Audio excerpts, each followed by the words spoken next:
ಎಲ್ರಿಗೂ ನಮಸ್ಕಾರ. ಇವತ್ತು ನಾವು ಆಂಧ್ರ ಪ್ರದೇಶದಲ್ಲಿ 2025ರ ಮೆಡಿಕಲ್ ಅಡ್ಮಿಷನ್ ಬಗ್ಗೆ ಮಾತಾಡೋಣ.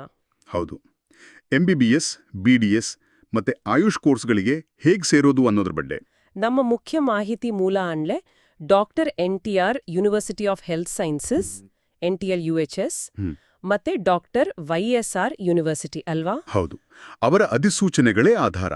ಅಡ್ಮಿಷನ್ ಪ್ರಕ್ರಿಯೆ ಹೇಗಿರುತ್ತೆ, ಸೀಟುಗಳು, ಅರ್ಹತೆ, ನಿಯಮಗಳು ಇದೆಲ್ಲ ಸ್ಪಷ್ಟವಾಗಿ ತಿಳಿದುಕೊಳ್ಳೋಣ. ಸರಿ, ಹಾಗಾದ್ರೆ ಮೊದಲು MBBS BDS competent authority quota ಅಂದ್ರೆ CQ ಇಂದ ಶುರು ಮಾಡೋಣ. ಯಾರು ನೋಡ್ಕೋತಾರೆ ಇದನ್ನ? ಇದನ್ನ ವಿಜಯವಾಡದ NTR UHS ನೋಡ್ಕೊಳ್ಳುತ್ತೆ. drntr.uhs.ap.in ಅಂತ ಅವ್ರ ವೆಬ್ಸೈಟ್.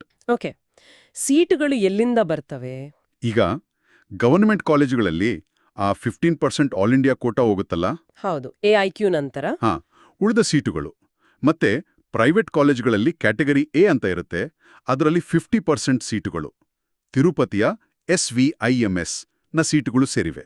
ಒಟ್ಟಿಗೆ ಎಷ್ಟು ಸೀಟುಗಳಿರ್ಬೋದು ಅಂದಾಜು? MBBSಗೆ ಒಂದು 5,300ಕ್ಕೂ ಹೆಚ್ಚು, BDSಗೆ ಸುಮಾರು 1,400 ಸೀಟುಗಳು.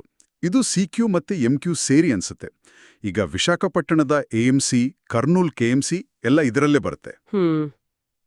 ಇದಕ್ಕೆ ಮುಖ್ಯವಾಗಿ ನೀಟ್ ಸ್ಕೋರ್ ಬೇಕೇ ಬೇಕು ಅಲ್ವಾ? ಅರ್ಹತೆ ಏನು? ಖಂಡಿತ. ನೀಟ್ UG 2025ರಲ್ಲಿ ಕ್ವಾಲಿಫೈ ಆಗಿರಬೇಕು. ಕಟ್ ಆಫ್ ಸ್ಕೋರ್ ಇರುತ್ತೆ, ಅದು ಜನರಲ್ಗೆ ಬೇರೆ, ರಿಸರ್ವೇಷನ್ಗೆ ಬೇರೆ. ಎಷ್ಟಿರ್ಬೋದು ಕಟ್ ಆಫ್? ಒಂದು ಅಂದಾಜು. ಹೋದ್ವರ್ಷದ ಹಾಗೆ ನೋಡಿದ್ರೆ ಜನರಲ್ಗೆ 140ರ ಮೇಲೆ, ರಿಸರ್ವೇಷನ್ಗೆ 110-115ರ ಆಸುಪಾಸು ಇರ್ಬೋದು. ಮತ್ತೆ ವಯಸ್ಸು ಡಿಸೆಂಬರ್ 31, 2025ಕ್ಕೆ 17 ವರ್ಷ ಆಗಿರಬೇಕು. 10+2 ಅಲ್ಲಿ PCB ಮತ್ತೆ ಇಂಗ್ಲಿಷ್. ಪರ್ಸೆಂಟೇಜ್ ಕೂಡ ಮುಖ್ಯ ಅಲ್ವಾ? ಹೌದು. OCFWSಗೆ 50%, SC ST BCಗೆ 40%. ಹಾಗೆ. ಆದರೆ ಆಂಧ್ರಪ್ರದೇಶದಲ್ಲಿ ಅತಿ ಮುಖ್ಯವಾದ ವಿಷಯ ಅಂದ್ರೆ ಲೋಕಲ್ ಮತ್ತೆ ನಾನ್ ಲೋಕಲ್ ಸ್ಟೇಟಸ್. ಹೌದು, ಅದು ಬಹಳ ಕನ್ಫ್ಯೂಸಿಂಗ್ ಅಂತ ಕೇಳಿದ್ದೀನಿ, ಸ್ವಲ್ಪ ವಿವರಿಸ್ತೀರಾ? ಖಂಡಿತ. ಈಗ CQ ಸೀಟುಗಳಲ್ಲಿ 85% ಸೀಟುಗಳು ಲೋಕಲ್ ಅಭ್ಯರ್ಥಿಗಳಿಗೆ ಮೀಸಲು. ಲೋಕಲ್ ಅಂದ್ರೆ ಆಂಧ್ರ ಯೂನಿವರ್ಸಿಟಿ AU ಅಥವಾ ಶ್ರೀ ವೆಂಕಟೇಶ್ವರ ಯೂನಿವರ್ಸಿಟಿ SVU ವ್ಯಾಪ್ತಿಯ ಜಿಲ್ಲೆಗಳಲ್ಲಿ ಯಾರು ಕನಿಷ್ಠ 4 ಅಥವಾ 7 ವರ್ಷ ಓದಿರ್ತಾರೋ ಅಥವಾ ವಾಸ ಮಾಡಿರ್ತಾರೋ ಅವರನ್ನ ಲೋಕಲ್ ಅಂತಾರೆ. ಓ, ಹಾಗಾಗಿ ಆ 85% ಸೀಟುಗಳಿಗೆ ಆಯಾ ಪ್ರದೇಶದವರಿಗೆ ಮಾತ್ರ ಅವಕಾಶ ಹೆಚ್ಚು. ಹೌದು, ಅದೇ ಮುಖ್ಯ. ಉಳಿದ 15% ಸೀಟುಗಳು ಅನ್ರಿಸರ್ವ್ಡ್. ಇದರಲ್ಲಿ ಯಾರು ಬೇಕಾದ್ರೂ ಅಂದ್ರೆ ಲೋಕಲ್, ನಾನ್ ಲೋಕಲ್ ಇಬ್ರು ಸ್ಪರ್ಧಿಸಬಹುದು. ಆಂಧ್ರ ಒಂದು ರೀತಿ ಕ್ಲೋಸ್ಡ್ ಸ್ಟೇಟ್ ಅಂತ ಹೇಳಬಹುದು ಈ CAQ ವಿಷಯದಲ್ಲಿ. ಸರಿ. ಮೀಸಲಾತಿ ಹೇಗೆ? SC, ST, BC ಇದೆ. SCಗೆ 15%, STಗೆ 6%, BCಗೆ 29%. ಅದರಲ್ಲೂ A, B, C, D, E ಅಂತ ವಿಭಾಗಗಳಿವೆ. EWSಗೆ 10%, ಮಹಿಳೆಯರಿಗೆ 33.3% ಹಾರಿಜಾಂಟಲ್ ರಿಸರ್ವೇಷನ್. ಮತ್ತೆ ಸ್ಪೆಷಲ್ ಕ್ಯಾಟಗರಿಗಳೂ ಇವೆ. CAP, NCC, sports, PWBD. ಬಹಳ ಮುಖ್ಯವಾಗಿ ಈ ಸರ್ಟಿಫಿಕೇಟ್ಗಳು ಆಂಧ್ರಪ್ರದೇಶ ಸರ್ಕಾರದ್ದೇ ಆಗಿರ್ಬೇಕಾ? ಖಂಡಿತವಾಗಿಯೂ. ಜಾತಿ, EWS ಆದಾಯ ಪ್ರಮಾಣ ಪತ್ರ ಎಲ್ಲವೂ ಆಂಧ್ರ ಸರ್ಕಾರದನ್ನ ಪಡೆದಿರಬೇಕು. ಅದು ಕಡ್ಡಾಯ. ಅರ್ಥವಾಯ್ತು. ಇನ್ನು ಪ್ರಾಸೆಸ್ ಹೇಗೆ? ಅಪ್ಲಿಕೇಶನ್ ಹಾಕೋದ್ರಿಂದ ಹಿಡಿದು ಅಡ್ಮಿಷನ್ವರೆಗೆ. ಮೊದಲು NTR UHS ವೆಬ್ಸೈಟ್ನಲ್ಲಿ ಆನ್ಲೈನ್ ಅರ್ಜಿ ಸಲ್ಲಿಸಬೇಕು. ಎಲ್ಲಾ ಡಾಕ್ಯುಮೆಂಟ್ಸ್ ಅಪ್ಲೋಡ್ ಮಾಡಬೇಕು. ಆಮೇಲೆ ಅವರು ವೆರಿಫೈ ಮಾಡ್ತಾರೆ. ನೀಟ್ ಸ್ಕೋರ್ ಮೇಲೆ ಸ್ಟೇಟ್ ಮೆರಿಟ್ ಲಿಸ್ಟ್ ಬರುತ್ತೆ. ಆಮೇಲೆ ಕೌನ್ಸಿಲಿಂಗ್ ಶುರು ಅಲ್ವಾ? ಹೌದು, ವೆಬ್ ಕೌನ್ಸಿಲಿಂಗ್. ಹಲವು ರೌಂಡ್ಗಳಿರ್ತವೆ. ಫೇಸ್ 1, 2, 3, ಆಮೇಲೆ ಸ್ಟ್ರೇ ವೇಕೆನ್ಸಿ. ಚಾಯ್ಸ್ ಫಿಲ್ಲಿಂಗ್ ಬಹಳ ಮುಖ್ಯ ಇಲ್ಲಿ. ಅತ್ಯಂತ ಮುಖ್ಯ. ನಿಮ್ಮ ಮೆರಿಟ್, ರಿಸರ್ವೇಷನ್ ಮತ್ತು ನೀವು ಕೊಟ್ಟಿರೋ ಕಾಲೇಜ್ಗಳ ಆದ್ಯತೆ ಇದರ ಮೇಲೆ ಸೀಟ್ ಅಲಾಟ್ ಆಗತ್ತೆ. ಸೀಟ್ ಸಿಕ್ಕಿದ್ರೆ ಕಾಲೇಜಿಗೆ ಹೋಗಿ ರಿಪೋರ್ಟ್ ಮಾಡಬೇಕು, ಫೀಸ್ ಕಟ್ಟಬೇಕು, ಒರಿಜಿನಲ್ ಡಾಕ್ಯುಮೆಂಟ್ಸ್ ಕೊಡಬೇಕು. ಫ್ರೀ ಎಕ್ಸಿಟ್ ಅವಕಾಶ ಇರುತ್ತಾ? ಹೌದು. ಮೊದಲು ಕೆಲವು ರೌಂಡ್ಗಳಲ್ಲಿ ಸಾಮಾನ್ಯವಾಗಿ ಫ್ರೀ ಎಕ್ಸಿಟ್ ಇರುತ್ತೆ. ಅಂದ್ರೆ ಸೀಟ್ ಸಿಕ್ಕಿ ಇಷ್ಟ ಆಗಿಲ್ಲ ಅಂದ್ರೆ ದಂಡ ಇಲ್ಲದೆ ಬಿಡ್ಬೋದು. ಆದ್ರೆ ನಿಯಮಗಳನ್ನ ಸರಿಯಾಗಿ ನೋಡ್ಕೋಬೇಕು. ಈ ಪ್ರಕ್ರಿಯೆ ಯಾವಾಗ ಶುರುವಾಗ್ಬೋದು? ಒಂದು ಅಂದಾಜು ಟೈಮ್ ಲೈನ್? ಸಾಮಾನ್ಯವಾಗಿ ಮೆರಿಟ್ ಲಿಸ್ಟ್ ಜುಲೈ ಮೊದಲ ವಾರದಲ್ಲಿ, ಕೌನ್ಸಿಲಿಂಗ್ ಜುಲೈ ಕೊನೆ ಅಥವಾ ಆಗಸ್ಟ್ನಲ್ಲಿ ಶುರುವಾಗಬಹುದು. ಕ್ಲಾಸ್ಗಳು? MBBS ಕ್ಲಾಸುಗಳು ಸೆಪ್ಟೆಂಬರ್ 1ರಿಂದ ಶುರುವಾಗಬಹುದು. ಅಡ್ಮಿಷನ್ ಪ್ರೊಸೆಸ್ ಅಕ್ಟೋಬರ್ 3ರೊಳಗೆ ಮುಗಿಯುತ್ತೆ ಅಂತ NMC ಹೇಳುತ್ತೆ. ಆದರೆ ಇವೆಲ್ಲ ತಾತ್ಕಾಲಿಕ. ಅಧಿಕೃತ ದಿನಾಂಕಗಳಿಗೆ ವೆಬ್ಸೈಟ್ ನೋಡ್ತಾನೆ ಇರಬೇಕು. ಸರಿ, ಇದು ಸಿಕ್ಯೂ ಆಯ್ತು. ಮ್ಯಾನೇಜ್ಮೆಂಟ್ ಕೋಟಾ ಎಂಕ್ಯೂ ಬಗ್ಗೆ ಸ್ವಲ್ಪ ಹೇಳಿ. ಹೌದು, ಎಂಕ್ಯೂ ಕೂಡ ಇದೆ. ಇದರಲ್ಲಿ ಪ್ರೈವೇಟ್ ಕಾಲೇಜುಗಳ ಕ್ಯಾಟಗರಿ ಬಿ ಸೀಟುಗಳು.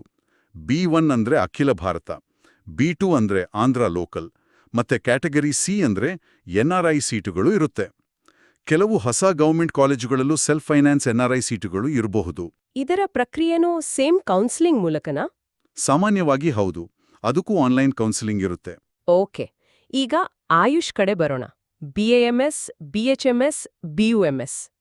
ಆಯುಷ್ ಕೋರ್ಸುಗಳ ಪ್ರವೇಶವನ್ನ doctor YSR health university YSR UHS ನೋಡ್ಕೊಳ್ಳುತ್ತೆ. ಅವರ ವೆಬ್ಸೈಟ್ ugayushqcq.ysuhs.com ಅಥವಾ drsr.uhs.ap.gov.in. ಇಲ್ಲೂ ಅದೇ ತರ 85% ಸ್ಟೇಟ್ ಕೋಟಾ ಇರುತ್ತಾ? ಹೌದು, ಗವರ್ಮೆಂಟ್ ಮತ್ತು ಪ್ರೈವೇಟ್ ಆಯುಷ್ ಕಾಲೇಜುಗಳಲ್ಲಿ 85% ಸೀಟುಗಳು ರಾಜ್ಯದ ವಿದ್ಯಾರ್ಥಿಗಳಿಗೆ. ಸೀಟುಗಳ ಸಂಖ್ಯೆ ಸ್ವಲ್ಪ ಕಡಿಮೆ ಇರುತ್ತೆ ಹೋಲಿಸಿದರೆ. ಅರ್ಹತೆ ನೀಟ್ ಬೇಕಾ? ಖಂಡಿತ, ನೀಟ್ ಕ್ವಾಲಿಫೈ ಆಗಿರಬೇಕು, 10+2 PCB NG ಪಾಸ್ ಆಗಿರಬೇಕು, 17 ವರ್ಷ ಆಗಿರಬೇಕು. ಇಲ್ಲಿ ಗರಿಷ್ಠ ವಯೋಮಿತಿ ಇಲ್ಲ. ಪ್ರಾಸೆಸ್ ಸೇಮ್ ಇರುತ್ತಾ? ಹೌದು, ಬಹುತೇಕ ಸೇಮ್. ಆನ್ಲೈನ್ ಅರ್ಜಿ, ಮೆರಿಟ್ ಲಿಸ್ಟ್, ವೆಬ್ ಕೌನ್ಸೆಲಿಂಗ್. ಸರಿ, ಕೊನೆಯದಾಗಿ ಡಾಕ್ಯುಮೆಂಟ್ಸ್ ಏನೇನ್ ಬೇಕು ಮತ್ತೆ ಖರ್ಚು ವೆಚ್ಚದ ಬಗ್ಗೆ ಒಂದು ಐಡಿಯಾ ಕೊಡ್ತೀರಾ? ಖಂಡಿತ. ಮುಖ್ಯವಾಗಿ NEET admit card, rank card, 10ನೇ 12ನೇ marks card, TC, study certificates, 6ರಿಂದ 12ನೇ ತರಗತಿವರೆಗೂ ಲೋಕಲ್ ಸ್ಟೇಟಸ್ಗಾಗಿ, ಆಂಧ್ರ ಸರ್ಕಾರದ caste income EWS certificate, Aadhaar, ಫೋಟೋಗಳು. ಬೇರೆ ರಾಜ್ಯದಲ್ಲಿ ಓದಿದ್ರೆ ಆಗ ಮೈಗ್ರೇಷನ್ ಸರ್ಟಿಫಿಕೇಟ್ ಬೇಕಾಗಬಹುದು. ಇನ್ನು ಖರ್ಚಿನ ವಿಷಯ, ಯೂನಿವರ್ಸಿಟಿ ಫೀಸ್ ಇರುತ್ತೆ ಅಲಾಟ್ಮೆಂಟ್ಗೆ, ಆಮೇಲೆ ಕಾಲೇಜು ಟ್ಯೂಷನ್ ಫೀಸ್. ಎಷ್ಟಿರಬಹುದು? ಉದಾಹರಣೆಗೆ ಗವರ್ಮೆಂಟ್ ಕಾಲೇಜಲ್ಲಿ CQ ಸೀಟ್ಗೆ government colleges CU tuition fees ಸುಮಾರು 16,500 ಇರ್ಬೋದು. ಅದೇ ಅದ್ರ ಜೊತೆಗೆ ಬೇರೆ ಫೀಸ್ಗಳು, ಹಾಸ್ಟೆಲ್ ಫೀಸ್ ಎಲ್ಲ ಸೇರಿ 1.5 ಲಕ್ಷ ದಾಟಬಹುದು. ಬಾಂಡ್ ಕೂಡ ಇರುತ್ತೆ. ಖಾಸಗಿ ಕಾಲೇಜ್ಗಳಲ್ಲಿ MQನಲ್ಲಿ ಇನ್ನೂ ಜಾಸ್ತಿ ಇರುತ್ತೆ. ಖರ್ಚು ಕೂಡ ಗಮನದಲ್ಲಿಟ್ಕೋಬೇಕು. ಖಂಡಿತ, ಇದು ದೊಡ್ಡ ಕಮಿಟ್ಮೆಂಟ್. ನಿಜಕ್ಕೂ ಈ ಅಡ್ಮಿಷನ್ ಪ್ರಾಸೆಸ್ ಬಹಳ ಸಂಕೀರ್ಣವಾಗಿದೆ. ಎಲ್ಲವನ್ನೂ ಸರಿಯಾಗಿ ಅರ್ಥ ಮಾಡ್ಕೊಳ್ಳೋದು ಮುಖ್ಯ. ಹೌದು, ಅದಕ್ಕೇಳೋದು ಅಧಿಕೃತ ವೆಬ್ಸೈಟ್ಗಳನ್ನು ಪದೇ ಪದೇ ನೋಡಿ. drtr.uchsap.in ಮತ್ತೆ drsr.uhsr.ap.gov.in ಎಲ್ಲಾ ಮಾಹಿತಿ ಅಲ್ಲಿ ಸಿಗುತ್ತೆ. ತುಂಬಾ ಧನ್ಯವಾದಗಳು ಈ ಎಲ್ಲಾ ವಿವರಗಳಿಗೆ. ಕೇಳುಗರಿಗೆ ಕೊನೆಯದಾಗಿ ಒಂದು ಪ್ರಶ್ನೆ. ಸೀಟ್ ಸಿಕ್ಕಿದ ನಂತರ ಆಂಧ್ರಪ್ರದೇಶದಲ್ಲಿ ಮೆಡಿಕಲ್ ಸ್ಟೂಡೆಂಟ್ ಲೈಫ್ ಹೇಗಿರುತ್ತೆ? ರೋಗಿಗಳ ಸಂಖ್ಯೆ ಜಾಸ್ತಿ ಇರೋದ್ರಿಂದ ಸಿಗೋ ಎಕ್ಸ್ಪೀರಿಯನ್ಸ್, ಹಳೆ ಮತ್ತು ಹೊಸ ಕಾಲೇಜುಗಳ ನಡುವಿನ ವ್ಯತ್ಯಾಸಗಳು, ಈ ಥರದ ವಿಷಯಗಳ ಬಗ್ಗೆ ಯೋಚಿಸಿದಿರಾ? ಮುಂದಿನ ದಿನಗಳಲ್ಲಿ ಇದರ ಬಗ್ಗೆನೂ ಮಾತಾಡೋಣ. ಸದ್ಯಕ್ಕೆ ಧನ್ಯವಾದಗಳು. ಧನ್ಯವಾದಗಳು.